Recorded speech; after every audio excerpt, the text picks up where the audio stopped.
Bonjour à tous, aujourd'hui on va s'intéresser à la mort du tarot, à ses symboles, ses significations et son évolution à travers l'histoire. Commençons de suite avec le tarot Visconti di Modrone. Nous pouvons voir sur la carte qu'il ne s'agit pas d'un squelette, mais d'un cadavre en décomposition. Il est sur un cheval et fauche des gens qui se trouvent en bas.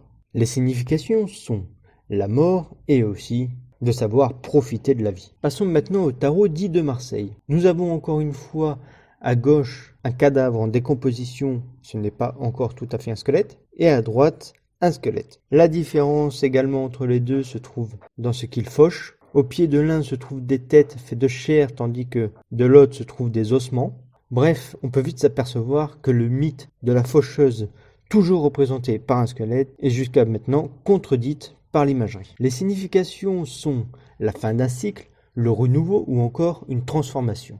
En revanche, sur les tarots type Eteia, on peut voir que dans deux versions, on trouve un squelette dans un cimetière, accompagné soit d'un oiseau ou bien d'un sablier ailé. Il y a beaucoup plus à dire sur la dernière carte, qui ne contient pas de faux, pas de cadavre, et qui a l'air complètement différente. En réalité, la carte fait référence à des poèmes. Oui, des poèmes. En effet, des auteurs dont la plupart sont inconnus ont composé des poèmes en langues diverses. Latine, française, espagnole. On les appelle « danses de la mort ». Ce sont des poèmes qui racontent que la mort invite des vivants, que ce soit des paysans ou des rois, à venir danser et à l'accompagner dans l'au-delà.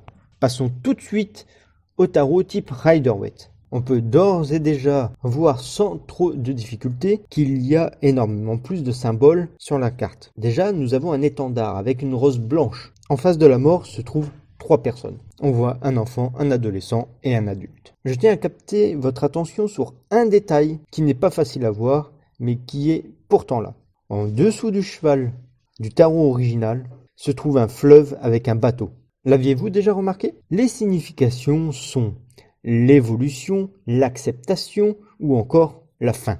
Pour ce qui est du True Black Tarot, le tarot dit indépendant, on peut voir un homme qui porte une capuche et qui pointe du doigt une clé. Sans doute la clé qui ouvre la grande porte qui se trouve derrière lui. Le plus intéressant cependant reste le crâne qu'il tient où se trouve du sang qui s'en découle et qui fait pousser une magnifique fleur. Les significations sont l'évolution, le changement ou encore la mortalité. Passons donc à l'analyse de tout ça. On peut donc dire que de base, il n'existe pas d'idée de transformation. Eteia, influencé par les pensées égyptiennes, parlera alors d'une mort qui précède la Renaissance. Et que les allégories ne représentent pas forcément un squelette. Il y a beaucoup plus de détails à lire sur le blog akoranga.ésotérique.com.